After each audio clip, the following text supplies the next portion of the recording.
Hi, I'm Dave Bain. I'm an illustrator.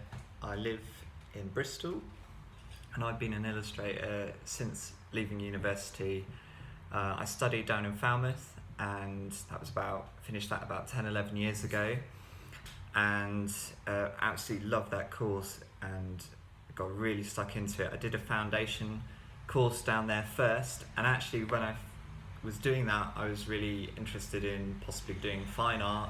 I was really into painting, and actually I just didn't really know all the different options that were out there. I hadn't really picked up on what illustration was, that it was even a thing, and it was when someone on the foundation course started to talk to me about stuff like book covers and images that appear in magazines. I suddenly realised that there was all this artwork that was being used in a real world context, rather than just paintings in a gallery, which I'm still excited about. But I started to get really excited about putting my own artwork right out there in the public eye.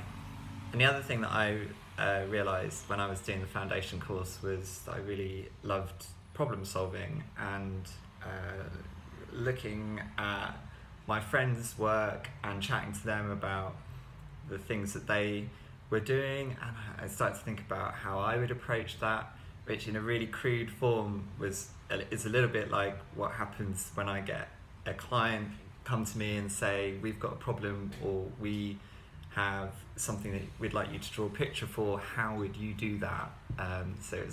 That was kind of how I started to get into it. So then foundation, then I did a 3-year illustration course, which was incredible and really set me up with quite a lot of the tools that I needed in terms of the way of thinking and how to deal with clients professionally, a little bit about how to talk to them, and the working process that I go through. But obviously a lot of the experience is actually just doing it and putting yourself out there and working hard and doing the drawings and creating the artwork. So I'm here with Bird Boy that I made for an exhibition quite a while ago now. I thought he could join us. I'm also in my studio, which I share with 3 other people. They were actually all designers, which is really nice because it gives me a little bit of an insight into a slightly different world of creativity, and some of them I work with on projects as well. So a typical working day is a really hard one to define, because the nature of my job means that because I'm freelance, I control really a lot of the way I completely control the way I work. Some days I might be just drawing and creating artwork all day, and other days I might have a need to send lots of emails to try and get new work or to respond to emails that come in. But quite often that I try and break up the day with some bits of everything, so that I'm not sort of sitting down for too long or whatever. I tend to try and start the day I try and keep a fairly regular routine, and I come in to work pretty much at the same time as a lot of people, around 9 o'clock in the morning, and I try and work through till around 5 or 6 in the evening, and maybe a little bit longer if I've got a lot of work on, and I might work a little bit at the weekends, depending as well how much work I've got on. So I tend to start the day off with just quickly looking through my emails in case there's anything important that I need to respond to, and then I try and behave myself and turn that off, because I certainly don't need to be looking at my emails every 2 minutes. And then I'll start looking at any creative projects that I might need to do. So if a project requires some drawing, then I've got a standing desk next to me. I'll give you a quick whiz around my studio in a minute. and then if I've got stuff that I need to work on my computer, then I'll be sat right where I am now and I'll be working away on that. My setup is I've got a Mac laptop, and I tend to use Photoshop primarily for my artwork. I also have learned InDesign a little bit over the years, and so I use that for if I've got any work that needs a bit more of a design element to it. And I also use Illustrator, particularly if I'm doing, obviously if I'm doing vector artworks, but it's really useful for doing like logo and branding work. But sometimes some of the illustration projects that I'm doing require it to be vector artwork, so it could be scaled up to any size.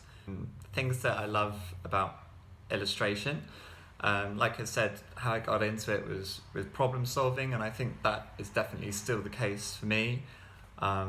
Figuring out how to approach a project in a unique way is something that I've been definitely getting more excited about over the years, trying to illustrate the idea and the feeling behind whatever the brief is. So if someone comes to me and they want a picture of a guy with a dog, I need to find out from them what it is, message that they're trying to convey with this guy and this dog. Are they trying, what's the reason behind it? Is it relating to a magazine article about looking after the dog, or is the dog angry with the guy, and so on?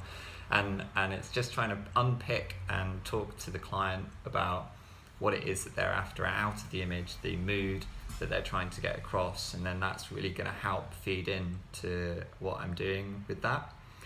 And then what I tend to do is when someone gets in touch and we talk through what they're after, then I will sit down and try and do as much research as possible into that subject. So I'll use Google, I'll use Pinterest, I'll use books if that's relevant, if I've got any books that I think might have any images or information in.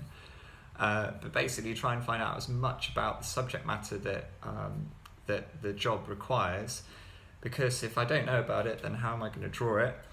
And it's pretty important.